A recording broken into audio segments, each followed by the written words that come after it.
Hello students, हमारे इस platform पे आप सभी का स्वागत है। आज हम लोग वेक्टर का सिलसिला आगे बढ़ा रहे हैं और ये लेक्चर 10 है वेक्टर्स का। इसमें कुछ एक क्वेश्चन हम प्रैक्टिस कर रहे थे और पिछली बार हमने आपको वो क्वेश्चन होमवर्क के लिए भी दिया था, तो उसी क्वेश्चन को आज हम डिस्कस करेंगे। तो आप ध्यान से सुनिएगा और लास्ट तक वीडियो को देखिएगा। पसंद आता है तो सब्सक्राइब करिएगा हमारे चैनल को, लाइक करिएगा, फॉलो करिएगा। तो क्वेश्चन ये था कि दो वेक्टर्स हैं, एक वेक्टर है I cap plus J cap और दूसरा है थ्री आई कैप प्लस 2 जे कैप। तो ऐसे इसको डायग्राम बना लेते हैं। एक वेक्टर है, मान लीजिए ऐसे है A vector I cap plus J cap, और दूसरा है मान लीजिए ऐसे कहीं बी वेक्टर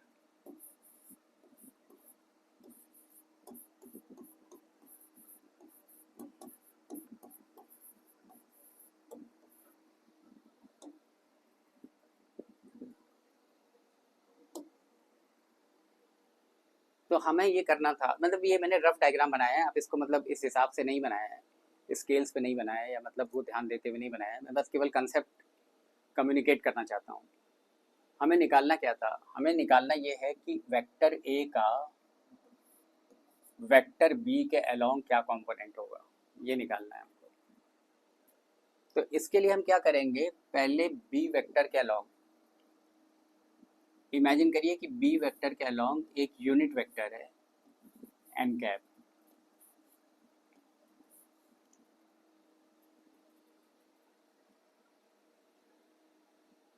एन कैप की वैल्यू क्या होगी? एन कैप की वैल्यू होगी वेक्टर बी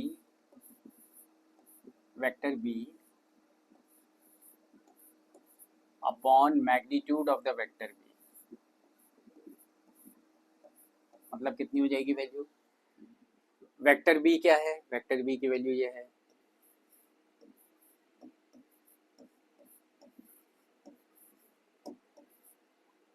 डिनोमिनेटर में क्या है? Magnitude of vector B. Magnitude of vector B कितना होगा?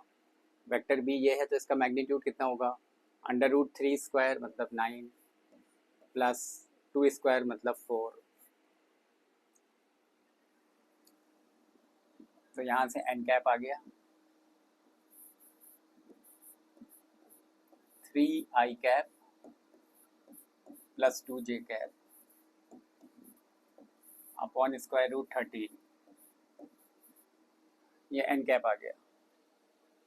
अब अगर हमें इस वेक्टर का इस डायरेक्शन में कंपोनेंट निकालना है तो पिछली क्लास में मैंने इसको बताया था, उसी कॉन्सेप्ट को लगा रहे हैं।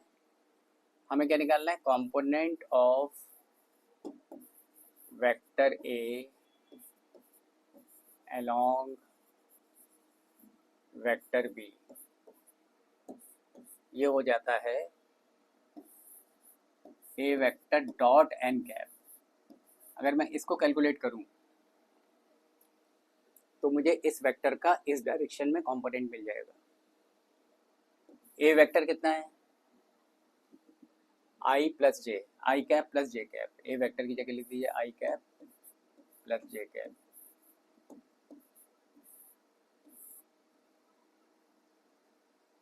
डॉट एन कैप की वैल्यू क्या है? ये रही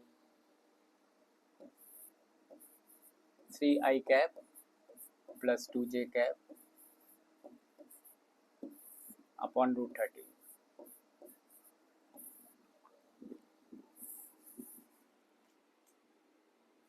इसको फर्दर कैलकुलेट करिए, इसको इससे मल्टीप्लाई करिए तो क्या बचा? 3, यहाँ पे 1, यहाँ पे 3। 1 इंटू 3 कितना हुआ? 3। यहाँ पे 1, यहाँ पे 2। 1 इंटू 2 कितना हुआ? 2 अपॉन रूट 13। तो ये यहाँ से आ रहा है 5 बाई रूट 13।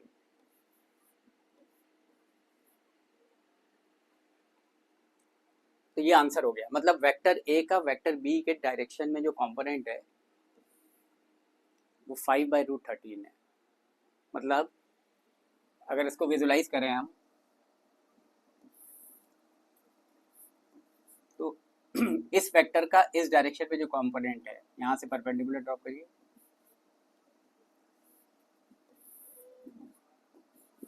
मतलब ये लेंथ अगर आप मेजर करोगे यहाँ से यहाँ तक तो ये आ जाएगी 5/√13।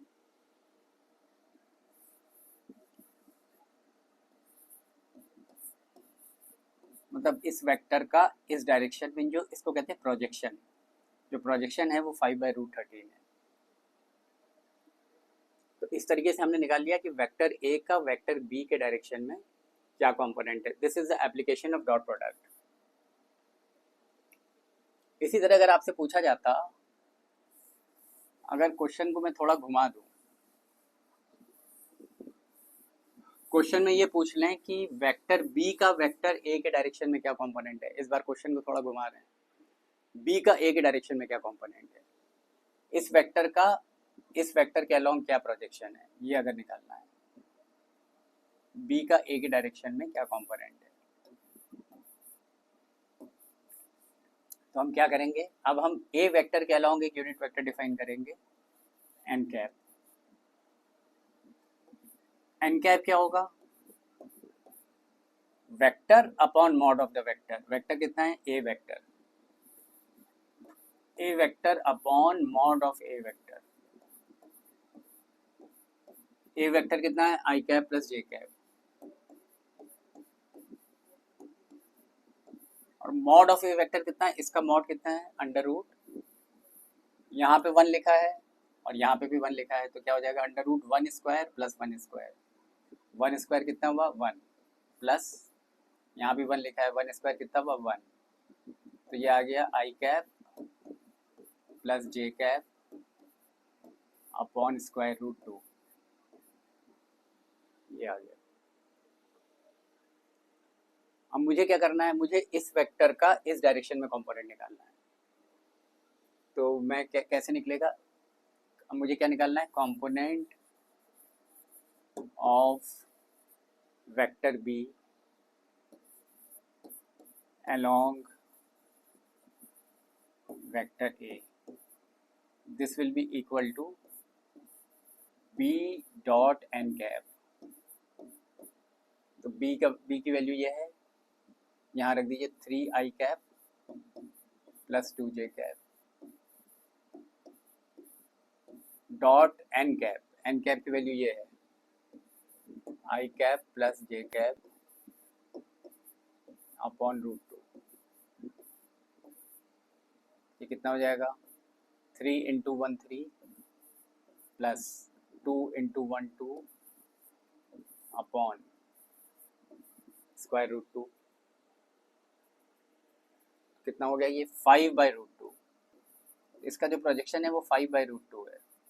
मतलब इस वेक्टर का इस डायरेक्शन में जो कंपोनेंट है वो 5/√2 है। मतलब ये प्रोजेक्शन अगर आप नापोगे यहाँ से परपेंडिकुलर ड्रॉ करके,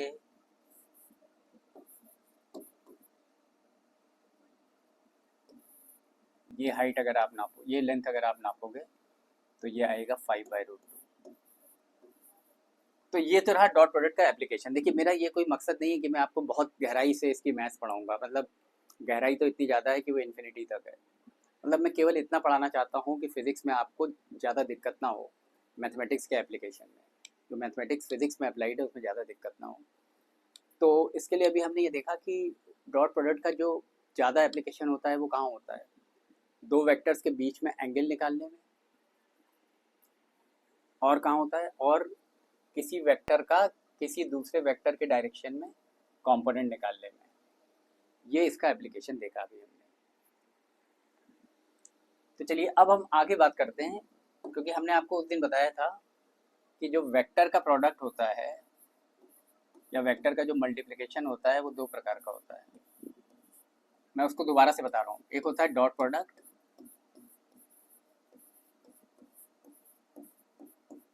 एक होता है cross product.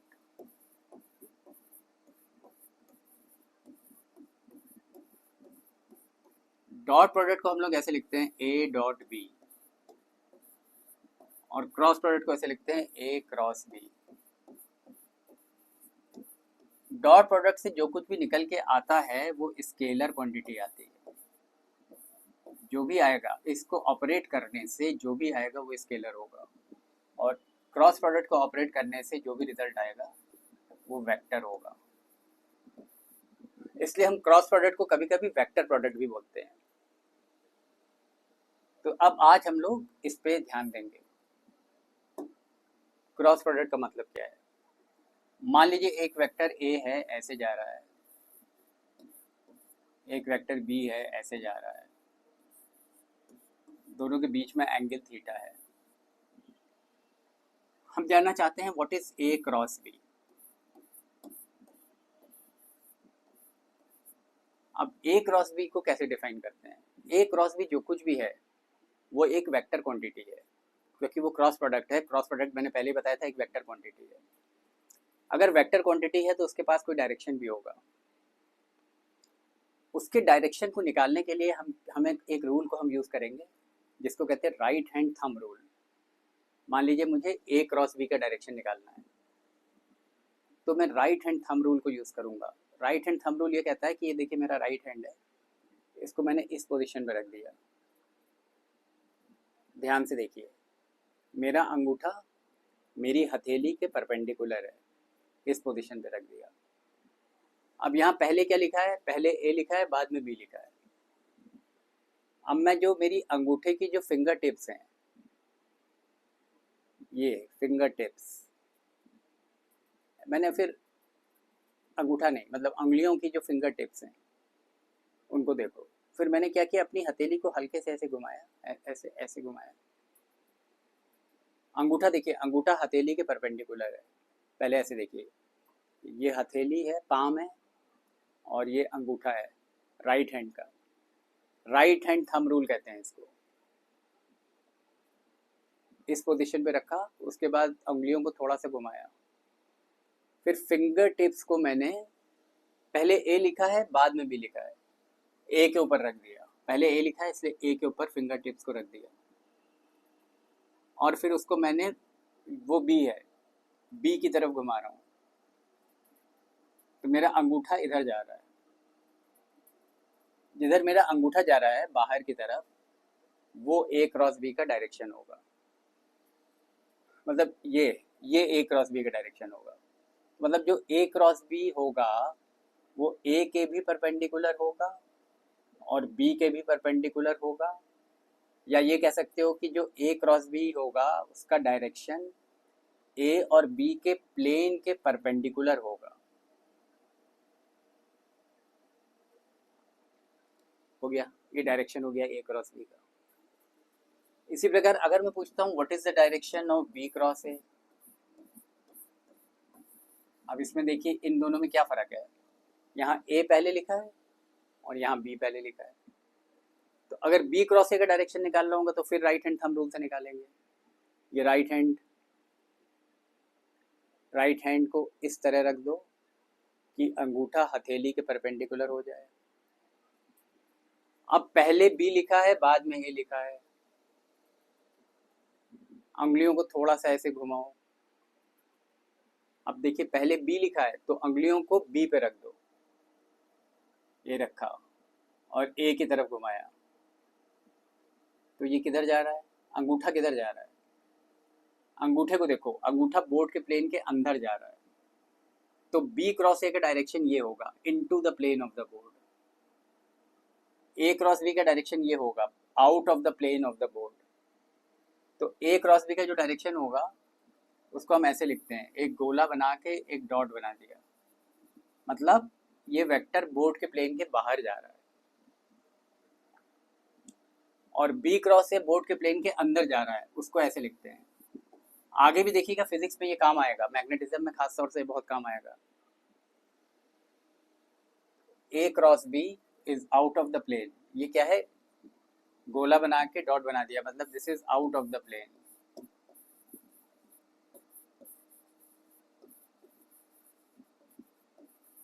And B cross A is into the plane, this is into the plane.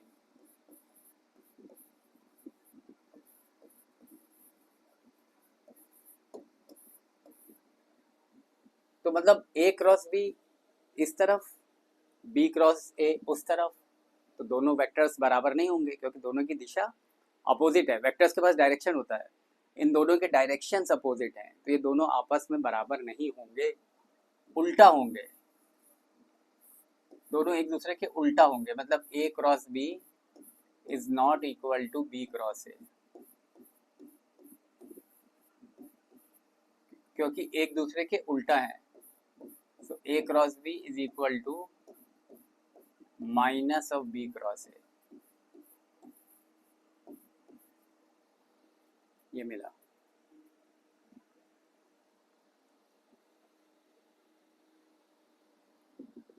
चलिए इसी सिलसिले को आगे बढ़ाते हैं। तो मान लीजिए मुझे ए क्रॉस बी निकालना है, तो ए क्रॉस बी को ऐसे लिख सकते हैं, ऐसे लिखते हैं, magnitude of A into magnitude of B into sine theta into N cap. N cap क्यों लगाया? क्योंकि ए क्रॉस बी जो कुछ भी है वो एक वेक्टर है, तो एन कैप एक यूनिट वेक्टर है, ए क्रॉस बी के डायरेक्शन में एक यूनिट वेक्टर है। तो एन, इस पूरी चीज को एन कैप से मल्टीप्लाई, ये पूरी चीज जो है ये एक स्केलर क्वांटिटी है, इसको मैंने एन कैप से मल्टीप्लाई कर दिया तो ये पूरी चीज वेक्टर बन गई, और ए क्रॉस बी वास्तव में वेक्टर ही होता है।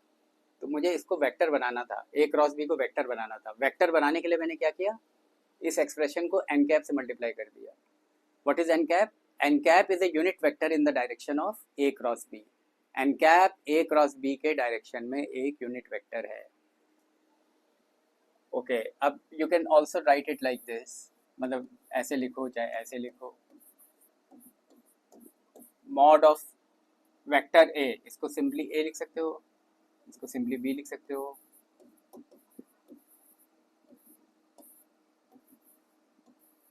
ऐसे हो गया।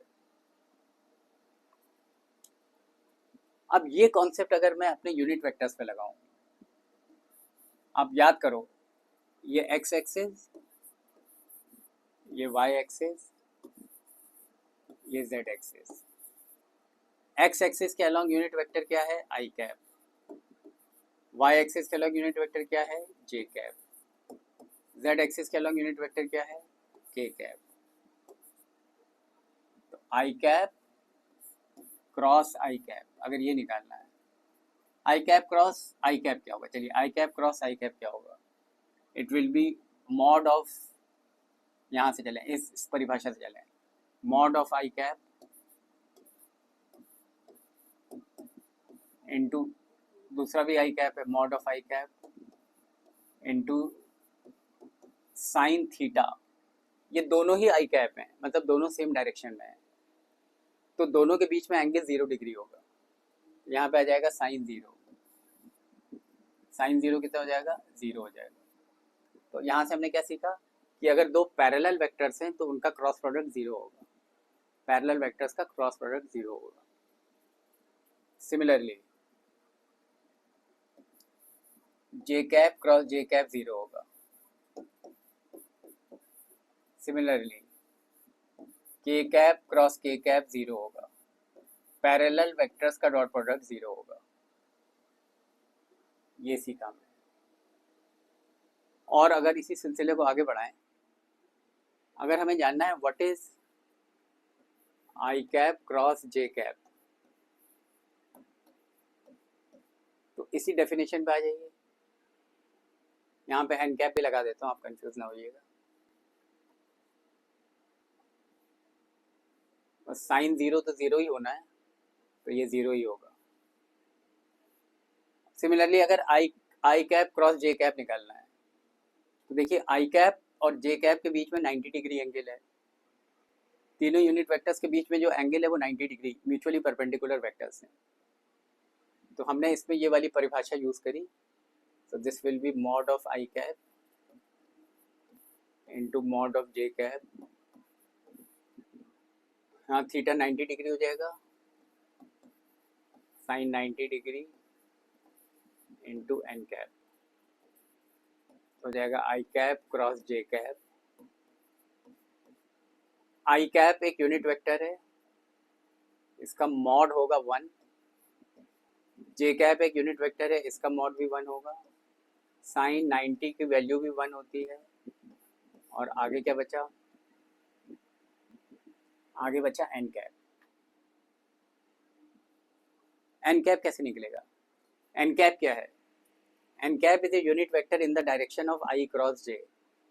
आई कैप क्रॉस जे कैप के डायरेक्शन में एक यूनिट वेक्टर है एन कैप। तो कैसे निकलेगा? राइट हैंड थंब रूल से निकलेगा। फिर से राइट हैंड उठा लीजिए, अंगूठे को हथेली के परपेंडिकुलर अलाइन कर लीजिए। आपको किसका डायरेक्शन निकालना है? आई क्रॉस जे का। पहले आई लिखा है, बाद में जे लिखा है। फिंगर्स को, फिंगर टिप्स को पहले आई पे रख दीजिए और जे की तरफ घुमाइए।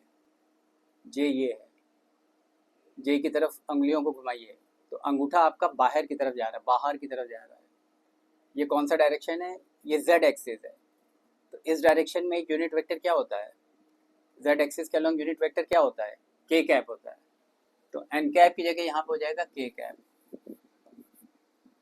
तो ये हो गया आई cap cross J cap, 1 into 1 into 1, ये सब 1 ही हो जाएगा। क्या बचेगा? के कैप। तो आई कैप क्रॉस जे कैप जो होगा वो के कैप आएगा। ठीक है। अब इसको याद करने का एक बहुत ही सहज तरीका है। वो मतलब ऐसे आप सब कुछ निकाल सकते हो, लेकिन कभी कभी थोड़ा कॉम्प्लिकेटेड हो जाएगा। जैसे मान लीजिए आपको निकालना है जे क्रॉस के, तो जे देखिए किस तरफ है। जे वेक्टर ये जा रहा है जेड एक्सिस के अलॉन्ग, सॉरी जे वेक्टर ये जा रहा है। हमें क्या निकालना है? जे क्रॉस के। जे इधर जा रहा है और के इधर जा रहा है। तो जे क्रॉस के कैसे निकलेगा? के जो है, देखिए के जो के वेक्टर जो है वो जेड एक्सिस के अलॉन्ग यूनिट वेक्टर है। तो के वेक्टर इधर जा रहा है और जे वेक्टर उधर जा रहा है। हमें क्या निकालना है? जे क्रॉस के। राइट हैंड की फिंगर टिप्स को जे पे रख दीजिए और फिर के की तरफ घुमाइए। जे पे रख दिया और के की तरफ घुमा रहे हैं। के इधर है, के की तरफ घुमा रहे हैं। तो अंगूठा इधर जा रहा है। इधर क्या है? इधर आई कैप है। तो आंसर क्या होगा? आई कैप होगा। मतलब इस तरह से आप बार बार उसको प्रयास करके आप निकालने का प्रयास करिए, निकालते रहिए, प्रैक्टिस करते रहिए, तो ये आपको मिल जाएगा। लेकिन इसका एक आसान तरीका है, जस्ट फॉर एग्जामिनेशन से, एग्जाम के लिए एक बहुत ही सहज तरीका है कि आप एक सर्किल बना लीजिए। सर्किल पे यहाँ लिख दीजिए आई कैप, यहाँ लिख दीजिए जे कैप, यहाँ लिख दीजिए के कैप। अब इमेजिन करिए कि इस सर्किल में आप क्लॉकवाइज घूम रहे हैं, मतलब आई से जे जा रहे हैं, फिर जे से के जा रहे हैं, फिर के से आई जा रहे हैं। अब ऐसे याद करिए। अब मान लीजिए क्लॉकवाइज घूम रहे हैं, तो आई क्रॉस जे जो होगा वो हो जाएगा अगला वाला, यानी के हो जाएगा। यानी I cap cross J cap will be equal to K cap, जो हमने पहले निकाला था यहाँ पे। फिर इस तरह क्लॉकवाइज घूमिए, J cap cross K cap कितना होगा? वो हो जाएगा अगला वाला I cap. J cap cross K cap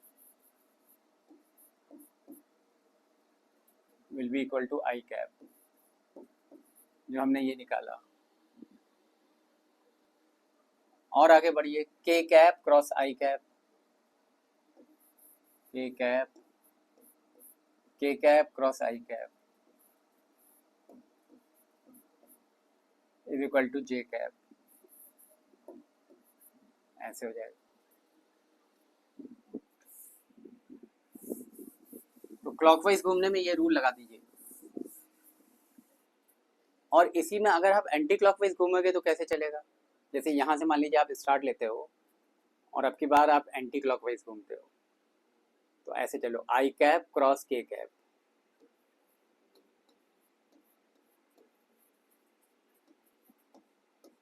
I cap cross K cap क्या हो जाएगा? अगला वाला हो जाएगा माइनस जे कैप। अब यहाँ माइनस हो जाएगा, एंटी क्लॉकवाइज चलोगे तो माइनस हो जाएगा। के cap cross J cap, anti clockwise चलो, के cap cross J cap, K cap cross J cap, अगला क्या है आई कैप, इसको कर दो माइनस आई कैप, माइनस कर देंगे, एंटी क्लॉकवाइज चलेंगे तो माइनस कर देंगे, फिर ऐसे आएगा जे कैप क्रॉस आई कैप,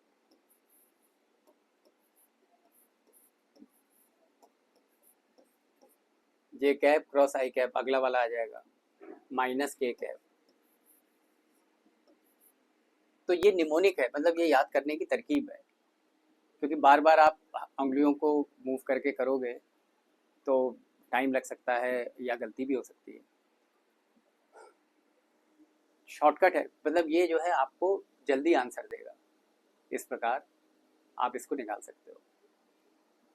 आप सोचते हैं कि हम क्रॉस प्रोडक्ट को इवैल्यूएट कैसे करेंगे, मतलब ये तो मैंने आपको रूल्स बता दिए, आई cap J cap K cap के, ये तो मैंने आपको रूल्स बता दिए। आप सोचते हैं हम इसको इवैल्यूएट कैसे करेंगे, तो इवैल्यूएट ऐसे करेंगे कि जैसे मान लीजिए दो वेक्टर्स हैं, ए वेक्टर है ए एक्स आई कैप प्लस ए वाई जे कैप प्लस ए जेड के कैप, और दूसरा वेक्टर है बी एक्स आई कैप प्लस बी वाई जे कैप प्लस बी जेड के cap. These are three-dimensional vectors. So I told you that any vector can be resolved into three mutually perpendicular components. It can be decomposed or split into three mutually perpendicular components. तो A को मैंने तीन components में resolve कर दिया, B को तीन components में resolve कर दिया. Now if I want to know what is A cross B, तो A cross B निकालने के लिए एक method होता है, उसको हम लोग कहते हैं determinant method. तो डिटर्मिनेंट मेथड यूज़ करेंगे, मतलब अगर मैंने ऐसे दो पैरेलल लाइंस खींच दी और इसके अंदर एक एक्सप्रेशन लिख दिया, तो इसको कहते हैं डिटर्मिनेंट, इस साइन को कहते हैं डिटर्मिनेंट का साइन. तो डिटर्मिनेंट की हेल्प से हम लोग क्रॉस प्रोडक्ट इवैल्यूएट कैसे करेंगे, मतलब हमें यहाँ पे इवैल्यूएट करना है कि इसकी वैल्यू क्या आएगी, because this is going to be a vector quantity. तो जो रिजल्ट आएगा उसमें I cap J cap K cap आएंगे, क्योंकि वो सब वेक्टर्स हैं, आपकी बार स्केलर नहीं आएगा. और क्या आएगा यहाँ पे, एक लंबा चौड़ा एक्सप्रेशन होगा, उसको आप डिटर्मिनेंट के अंदर बहुत कंडेंस्ड फॉर्म में लिख सकते हो. इस चीज़ को मैं आपको अगली क्लास में विस्तार पूर्वक बताऊंगा, प्रैक्टिस भी कराऊंगा और क्रॉस प्रोडक्ट का एप्लीकेशन भी बताऊंगा. और मैं ये समझता हूँ कि आज का लेक्चर आपने पूरी तरह देखा होगा, ध्यान से सुना होगा, और यदि आपको पसंद आया हो तो प्लीज़ हमारे चैनल को लाइक करिएगा, सब्सक्राइब करिएगा, फॉलो करिएगा.